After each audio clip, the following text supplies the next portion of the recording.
Storm Tracker 9 weather with Joy Vodka.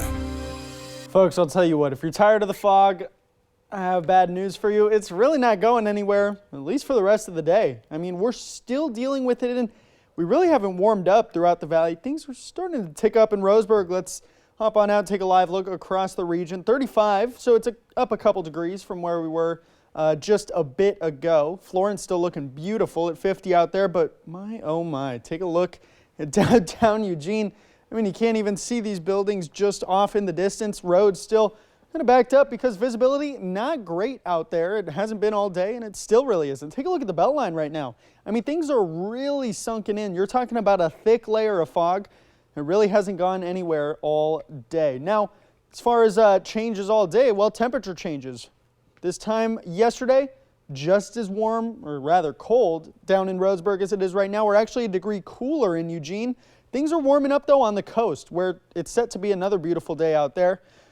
So, talking about temperature changes, we're really not changing that much over the course of the day. I'm giving you an hour-by-hour breakdown in Eugene. Now, we're at about 11:30, so as we're pushing towards noon, we are expected to start to tick up towards around 40 degrees by 1, 2, 3 o'clock. But that's sort of our peak for the day. Once we get past that early afternoon point, you see things start to dip back down to those mid-30s this evening, setting up for another chilly, chilly night. Now, let's talk about those high temperatures throughout the Willamette Valley. We talked about hour-by-hour change in Eugene today. So tomorrow should be a pretty solid jump to those lower 50s.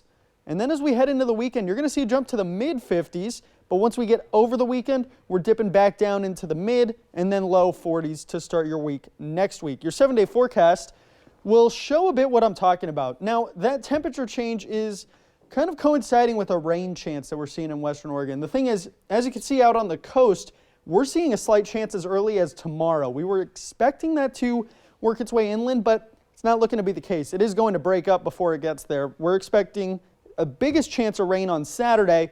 Temperatures for the week in the mid to upper 50s before a dry start to the week next week. Down in the Umpqua Basin, it's a similar story there. Saturday being our strongest chance for rain. And then once we get over the hump of the weekend, we're expecting a mostly sunny start to the week next week. Temperatures ranging from the low to upper 50s. And over the Cascade Passes, we're also tracking a rain chance this weekend. The thing is, though, up there at those high elevations, when we get rain, we often get snow. So we're also seeing a chance of snow Saturday evening into Sunday. But the start of next week should be pretty all right. Now, down in the Willamette Valley, it's a similar pattern to what we're seeing in the Umpqua Basin. Temperatures just cooler. The story today, even if we do shake that fog, the clouds really won't be going anywhere. Then tomorrow, those clouds should break up over the course of the day. But Saturday, it's not just a chance of rain. I mean, we're expecting rain to work its way in. Dry day on Monday, hopefully, but that rain could come back as early as Tuesday.